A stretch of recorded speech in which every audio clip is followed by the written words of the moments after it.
I drive 8 hours to my dying father's ranch. The caretaker blocks the gate. "This bull is mine now," he says. "You're forbidden to enter." My father's in a coma. Heart attack. I haven't spoken to him in 3 years, not since he disowned me for choosing law school over the ranch. Now a man I barely know claims he owns everything.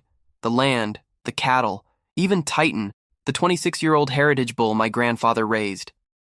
Documents with my father's signature say it's all legal, but something feels wrong, terribly wrong. Then I listen to a voicemail I ignored 3 days ago. My father's voice, weak and terrified. "Daniel, Raphael is forging documents. I confronted him. I need you to come home." 4 hours after that message, my father collapsed, alone, with only Raphael there to find him. And when the hospital runs toxicology tests, they find something that shouldn't be there. Poison, slowly administered over weeks. This isn't just about stolen land. It's about a dying man's desperate warning, a decades-old bull hiding the only proof of fraud, and a caretaker who'll do anything, including murder, to make sure I never discover what he's really been doing. When I find Titan locked in an abandoned barn, drugged and hours from death, I realize the truth. My father wasn't just robbed. He was systematically destroyed. And I'm the only one who can prove it. When the caretaker said, "You're forbidden from entering," the world seemed to shrink until it became a single, sharp buzzing inside my skull. His jaw trembled, even though he tried to hide it, and the chain gleamed under the weak morning sun as if mocking me. "Is this some kind of joke?" I asked, stepping out of the car slowly, as if my hands still remembered the weight of negotiating billion-dollar deals, but my heart was stuck somewhere in my teenage years, wrestling with my father's shadow. The caretaker shook his head. "Your father left orders. No one goes in, not even you." My breath faltered for a second. I wasn't supposed to care. At least that's what I'd told myself for the last 3 years, every time his name tightened something inside my throat. But now he was in a hospital bed, unconscious, maybe dying, and still somehow managing to keep me away from what he'd always called our legacy. "He couldn't have left any orders now," I said, my voice low, razor sharp. "He's in the hospital." The man swallowed hard and looked down at the dusty ground, the same earth my father had tended his whole life, as if it were a living extension of his own body. "I just follow instructions, only he had the key, and there've been changes here. Documents, things you're not supposed to see." That sentence hit me like a stray bullet.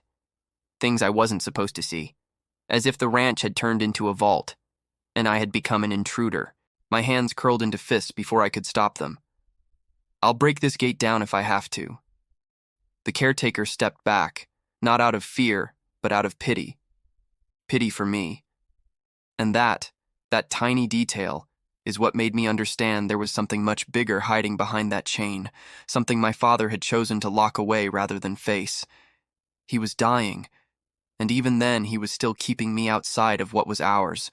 I took a long breath, felt the dust burn in my lungs, and realized that this gate wasn't just the entrance to the property. It was the beginning of a truth I wasn't sure I wanted to uncover. But I was going in, even if it was the last thing I ever did. "Mr. Whitmore, I know this is difficult, but there are decisions that need to be made. Medical decisions. Your father has you listed as next of kin." "I'll be there," I interrupted, already standing. 8 hours. I'm coming from Chicago." "Mr. Whitmore, 8 hours might be... I'll make it in 6. I hung up.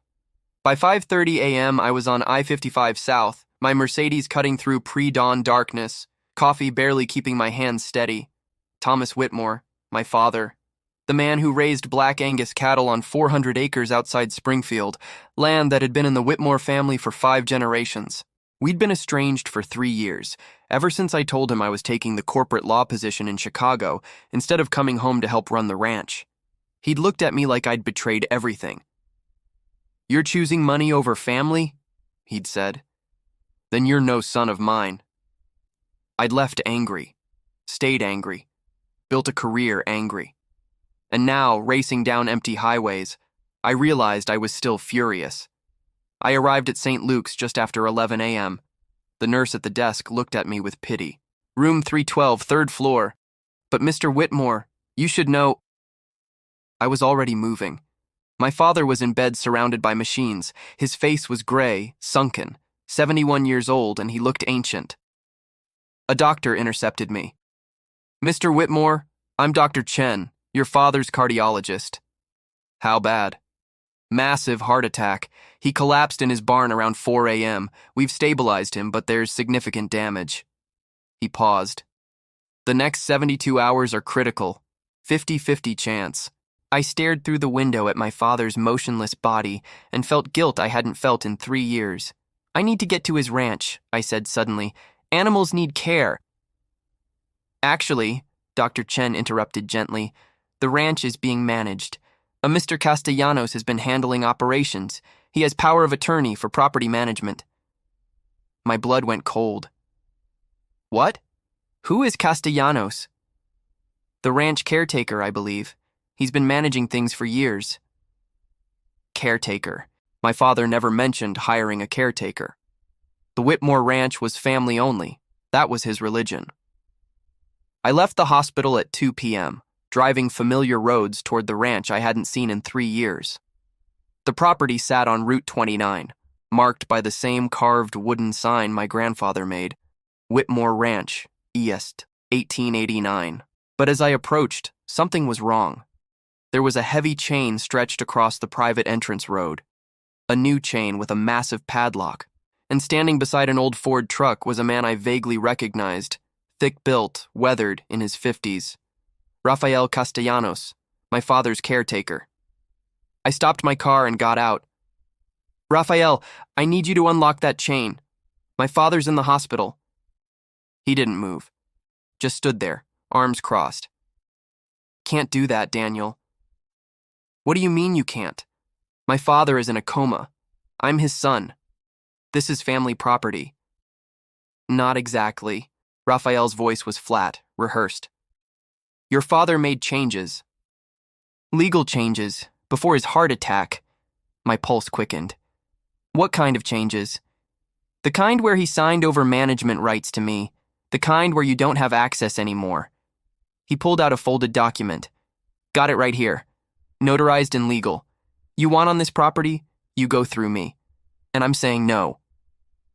I stared at him, my lawyer brain struggling to process. "My father would never." "Your father did exactly what he wanted," Raphael interrupted, his voice rising. "You abandoned this place, Daniel. Abandoned him. I stayed. I worked this land for 15 years while you played lawyer in your fancy city. And Thomas made it real clear who he trusted." "Let me see that document." "No." "Raphael, if that's fraudulent, then prove it. But you do it from the other side of this chain." He stepped closer, hand resting on something under his jacket. A gun. "I got rights now, and I'm exercising my right to keep hostile people off my property." "Where's the bull?" I asked suddenly. Raphael's expression flickered. "What bull?" "Don't play stupid. Titan. The old Angus bull my grandfather bought in 1971. The bull that's been the foundation sire of this entire operation for decades. Where is he?" Titan was ancient, 26 years old, long past breeding age. But my father kept him out of respect. "Some animals earn their retirement," he'd told me once. "Titan stays until natural death." Raphael's jaw tightened. "That bull is under my management now. What I do with ranch assets isn't your concern. You sold him." I could see it in his eyes. "You sold a 26-year-old heritage bull for slaughter money. I managed resources efficiently." Something in me snapped. Not violently, but decisively. Rafael Castellanos might have forged documents, might have chains and guns and legal paperwork, but he'd made one critical mistake. He'd tried to outmaneuver a corporate attorney who'd built his career destroying people who thought they were smarter than him. "I'm going to give you one chance," I said quietly.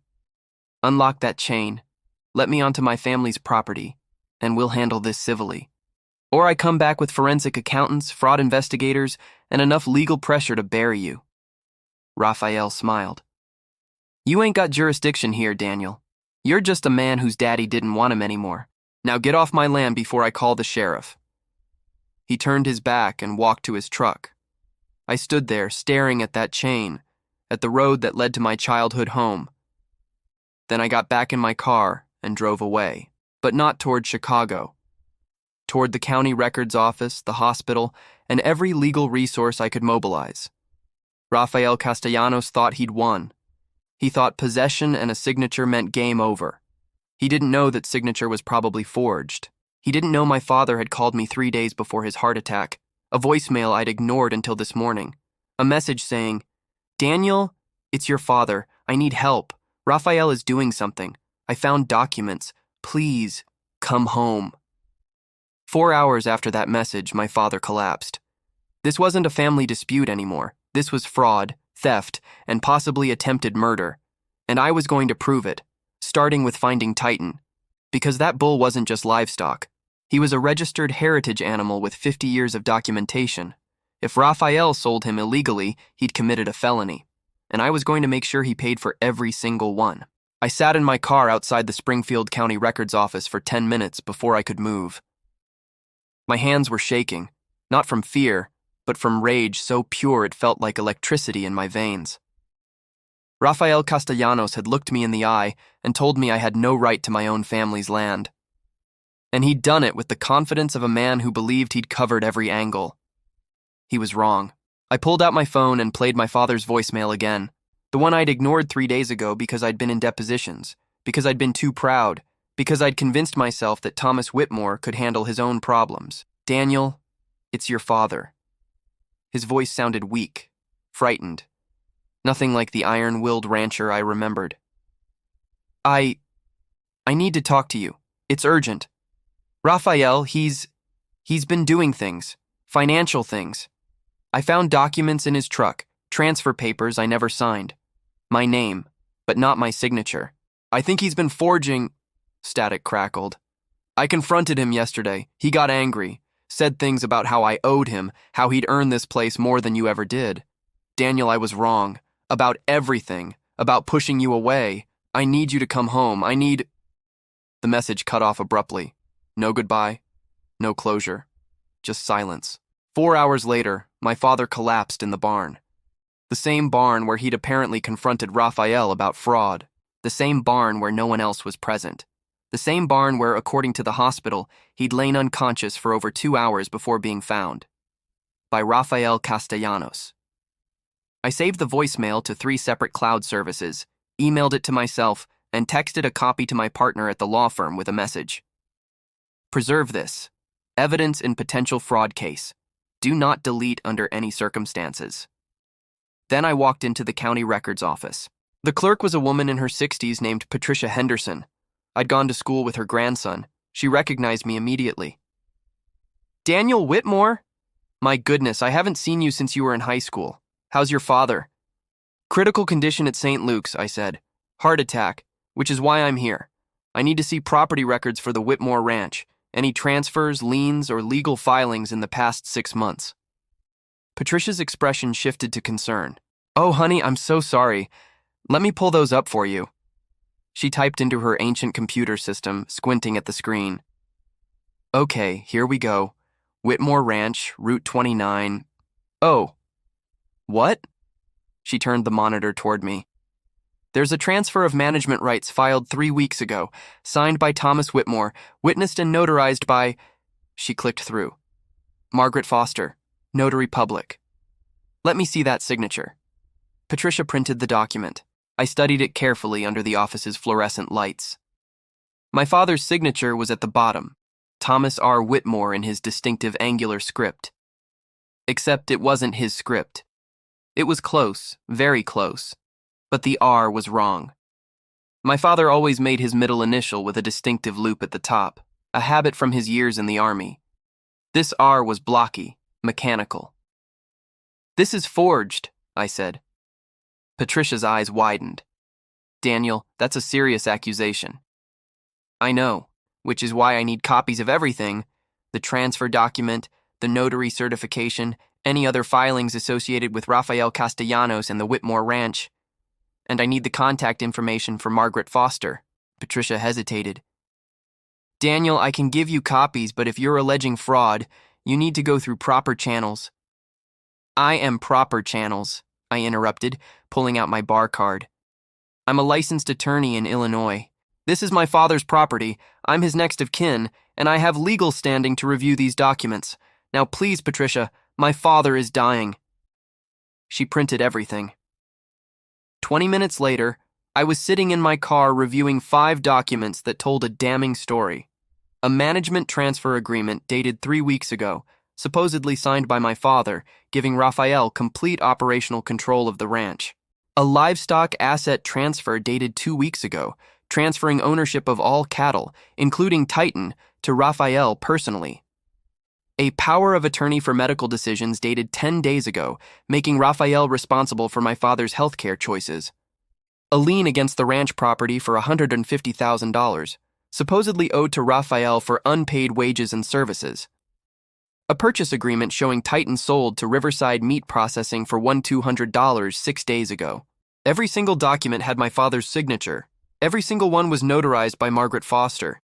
And every single one was, I was certain, completely fraudulent. I called the notary. Margaret Foster answered on the second ring. Ms. Foster, my name is Daniel Whitmore. You notarized several documents for my father, Thomas Whitmore, in the past few weeks. Oh yes, I remember. Nice gentleman. The ranch manager brought him to my office. Rafael Castellanos brought him? That's right. Mr. Whitmore seemed a bit confused, honestly. I asked if he understood what he was signing, and Mr. Castellanos assured me he did, that it was just routine property management paperwork. My grip tightened on the phone. Ms. Foster, what did my father look like when you saw him? Well, tired, I suppose. Maybe a bit disoriented. Mr. Castellanos said he'd just gotten over the flu. That's why he seemed off. Did my father say anything directly to you? A pause. Not really. Mr. Castellanos did most of the talking. Your father just signed where he was told. I thanked her and hung up. Then I called St. Luke's Hospital and asked for Dr. Chen. Dr. Chen, this is Daniel Whitmore. I need to ask you something specific. When my father was admitted, did you run a toxicology screen? Standard protocol for cardiac events, yes. Why? What did it show? Papers rustled. Elevated levels of, let me see, digoxin. It's a heart medication. Not unusual for someone his age. Was my father prescribed digoxin? More rustling. Actually, no. There's no prescription on file, that's odd. I should have caught that. Digoxin, a heart medication that, in high doses, could cause cardiac arrhythmia, confusion, weakness, and in the right circumstances, a massive heart attack. Dr. Chen, I need that blood sample preserved, and I need you to run a full toxicology panel, comprehensive, everything. Mr. Whitmore, are you suggesting... I'm suggesting my father was poisoned, and the man who poisoned him is currently in control of his property, his assets, and his medical decisions. Silence on the other end. Then, I'll order the tests immediately, and I'll make sure no one except immediate family has access to your father's room. I hung up and sat there, my hands shaking again.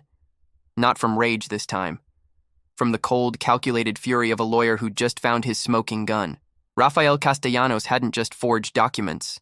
He'd systematically poisoned my father, forged his signature while he was disoriented and weak, transferred assets, and then waited for him to die so he could claim everything. But Thomas Whitmore had figured it out, had tried to call his son, had confronted Raphael, and had collapsed, conveniently, with only Raphael present to find him hours later. I started the engine and drove toward the sheriff's office. But halfway there, my phone rang. Unknown number. I answered. Whitmore, a man's voice rough and unfamiliar. You're looking for a bull named Titan. My heart stopped. Who is this? Someone who works at Riverside Processing. Someone who don't like what's happening. That bull came in 6 days ago. Old Angus, branded with a W, but he never made it to slaughter. What do you mean? I mean Rafael Castellanos paid us to say we processed him, but he didn't. He took that bull somewhere else, alive, and I think I know where.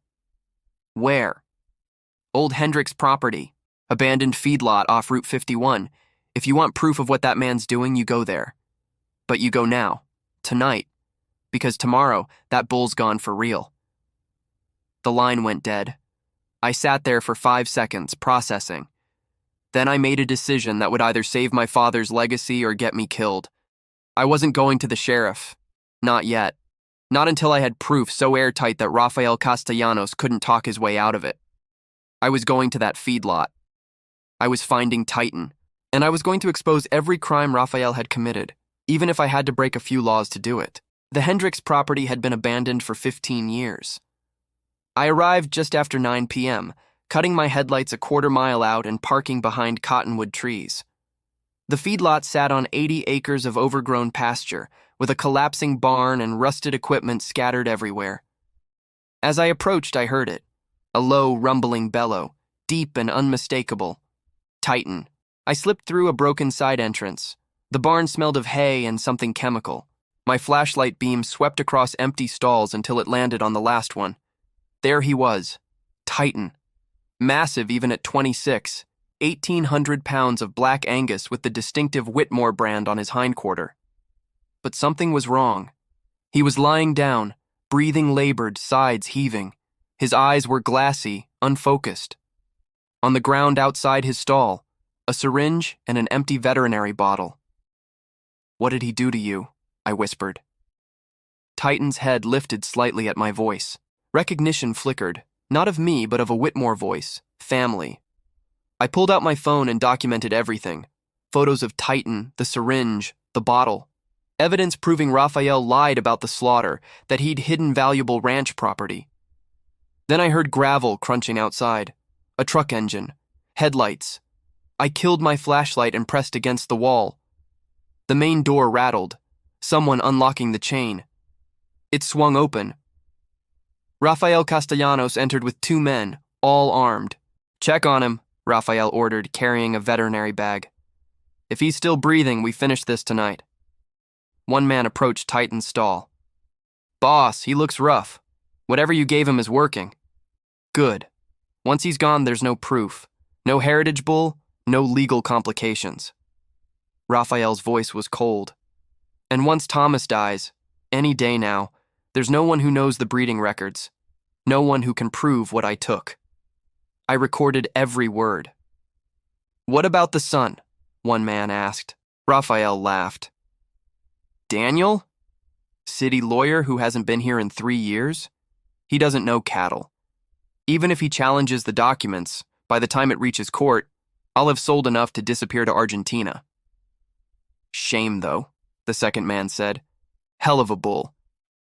His day ended 20 years ago. Everything ends." Rafael pulled out another syringe. "Give him the second dose. I want him gone before morning." I couldn't let it happen. This bull represented 5 generations of Whitmore breeding. He was the evidence that would prove every crime Rafael committed. I stepped from the shadows, phone recording. "That's far enough." All 3 spun toward me. Rafael's hand dropped to his pistol. "Daniel, how did you—" "Anonymous tip from Riverside Processing. Someone with a conscience." I kept my voice steady. "I've recorded everything. The fraud, the theft, the plan to destroy evidence. It's documented and uploaded to cloud storage. Pull that gun, you're adding assault." Rafael's eyes narrowed. "You're bluffing. Try me. I'm a corporate attorney who builds airtight cases. This recording is already with my law partner, the prosecutor, and the FBI. You harm me or this bull, you'll spend life in federal prison." Complete lie. But Rafael didn't know that. "Now drop your weapons and wait while I call the sheriff." Nobody moved. Rafael stared at me, calculating. Then he smiled. "You know what? You're right. I should cooperate." He raised his hands, stepping back. "Too easy." That's when I heard footsteps behind me. A voice. "Drop the phone, counselor." Cold metal pressed against my head. A gun. Rafael had brought backup I hadn't seen. "Did you really think I'd come here without covering every angle?" Rafael's smile widened. "Drop the phone, Daniel, or Martinez puts a bullet in your skull." My hand trembled. If I dropped the phone, I lost everything. The recording, the evidence, my father's ranch. I looked Rafael in the eye. "No, The gun pressed harder against my skull. Martinez, whoever he was, breathed heavily behind me, waiting for Raphael's order. The barn was silent except for Titan's labored breathing and the hammering of my own heart. "No," Raphael repeated, his smile fading. "You think this is a negotiation, Daniel? You think your law degree matters here?" "I think you're not stupid enough to commit murder," I said, forcing my voice steady. "Fraud, forgery, theft, those get you prison time. But murder? That's life without parole, and you're too smart for that." "Am I?" Raphael took a step closer. "Because right now, I'm thinking about how easy it would be. You disappear, the bull disappears, and in 3 days when your father dies, I own everything. No witnesses, no evidence, just a tragic story about a son who went missing trying to visit his dying father." "Except you're wrong about one thing," I said. "I wasn't bluffing about backup." Raphael's expression flickered, just for a second. "Before I came here, I sent that voicemail, the one where my father warns me about you, to 3 people. My law partner, the FBI, and the investigative journalist at the Chicago Tribune, along with copies of every forged document you filed. If I don't check in by midnight, they open everything." Another lie, but a better one. "So here's your choice," I continued. "You can shoot me, kill the bull, and run. You'll have maybe 6 hours before federal agents show up with warrants. Or you can put the gun down, surrender, and maybe, get a deal that doesn't end with you dying in prison." The 2 hired men exchanged glances. They hadn't signed up for murder. Raphael could see it too, his support crumbling in real time. "Boss," one of them said nervously, "maybe we should—" "Shut up," Raphael snapped, but his confidence was fracturing. He looked at me, at the phone still clutched in my hand, at Titan lying in the stall, calculating one last time. Then from outside we heard it. Sirens, faint but growing louder. Raphael's face went white. "What did you do?" I smiled for the first time. "I wasn't completely lying. I did call someone, Dr. Chen at St. Luke's, told him everything. He called the sheriff 20 minutes ago. The truth was simpler. Dr. Chen had been worried enough about the toxicology findings that he'd contacted authorities on his own. The timing was pure luck. But Raphael didn't know that. "It's over," I said quietly. "Put down the weapons." Martinez's gun wavered against my head. The 2 hired men were already backing toward the door. Raphael stood frozen, watching his carefully constructed plan collapse around him. The sirens were close now. Red and blue lights flickered through the barn's gaps. Car doors slammed. A voice called out, "Sheriff's Department, come out with your hands up." Martinez lowered his gun. The other men dropped theirs. And Rafael Castellanos, the man who'd tried to steal 5 generations of my family's legacy, slowly raised his hands in surrender. "This isn't over," he said, venom in his voice. "Those documents are legal. You'll never prove—" "I already did," I interrupted, holding up my phone. "Everything you said in the last 20 minutes, recorded. Conspiracy to commit fraud, destruction of evidence, theft, and now assault with a deadly weapon. You just confessed to everything." I walked past him toward Titan's stall, keeping the phone recording. The old bull lifted his head as I approached, recognition in his eyes. I knelt beside him, hand on his neck. "It's okay, boy," I whispered. "You're going home." Behind me, deputies flooded into the barn, weapons drawn, ordering everyone to the ground. Raphael was cuffed first, then Martinez and the others. Sheriff Davis, a man who'd known my father for 30 years, approached me. "Daniel Whitmore. Been a long time. Your father okay?" "Fighting," I said. "But he will be now." Davis looked at Titan. "That the Heritage Bull?" "That's him. Raphael drugged him, tried to make him disappear. He's the proof of everything. The forged transfers, the illegal sales, all of it. We'll need your statement and that recording." "You'll have everything." I stood, exhausted but steady. "Just get a vet here. Titan needs treatment now."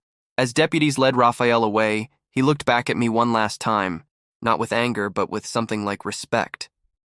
"You should have stayed in Chicago, Daniel. You were safer there." "Maybe," I replied, "but this is my home, and you don't steal from a Whitmore and walk away." 3 weeks later, I stood at my father's hospital bed as he opened his eyes for the first time since the heart attack. The ventilator was gone. The color had returned to his face. Dr. Chen called it a miracle. I called it stubbornness, the Whitmore trait that ran deeper than blood. "Daniel?" His voice was weak, confused. "You're here." "I'm here, Dad." "Raphael. He was in custody," I said gently. "Federal charges, fraud, attempted murder, theft. The toxicology report showed digoxin poisoning over several weeks. You tried to warn me. I'm sorry I didn't listen sooner." Tears rolled down his weathered cheeks. "I was wrong. About everything. About pushing you away. About saying you weren't my son. I was a proud, stubborn old fool." "You were," I agreed. "But so was I." I pulled a chair close. "Dad, Titan's alive. We got him veterinary care. He's back at the ranch, recovering. The prosecutor says he's key evidence, but after the trial, he's yours again. All of it is. The ranch, the cattle, everything. I had every forged document voided. The ranch..." He gripped my hand weakly. "I can't run it anymore. Not after this." "I know." I took a breath. "Which is why I'm taking a leave from the firm. 6 months, maybe a year. I'm coming home to help rebuild, if you'll have me." His grip tightened. "You'd give up Chicago? Your career?"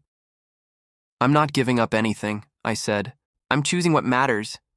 Family, legacy, the things you tried to teach me that I was too stubborn to understand." My father closed his eyes, fresh tears streaming. "I don't deserve..." "Neither do I. But we're Whitmores. We're too stubborn to let the past win." I smiled. "Besides, someone needs to make sure Titan gets proper retirement. He saved us both." 2 months later, I stood at the ranch gate. No chain, no locks, just open road leading home. The caretaker's house was empty. New ranch hands were hired, vetted carefully. The cattle were healthy. The land was healing. And in the far pasture, Titan grazed peacefully in the morning sun, an old bull who'd earned his rest and proven that sometimes the most valuable things can't be stolen, only honored. I walked toward the barn, my father's words from yesterday echoing in my mind. A Whitmore never abandons family. Not the land, not the animals, not each other. I forgot that. Thank you for remembering. I hadn't just come home to save a ranch. I'd come home to save what it meant to be a Whitmore. And standing there, watching the sunrise over land 5 generations had protected, I finally understood what my father had been trying to tell me all along. Some legacies are worth fighting for, even when the fight costs everything. Especially then. Rafael Castellanos had tried to steal our land. Instead, he'd given me back something more valuable, my father, my home, and the knowledge that family isn't about perfection. It's about showing up when it matters most. And I'd finally shown up. At my father's farm gate, the caretaker said the old bull was his and that I was forbidden to enter.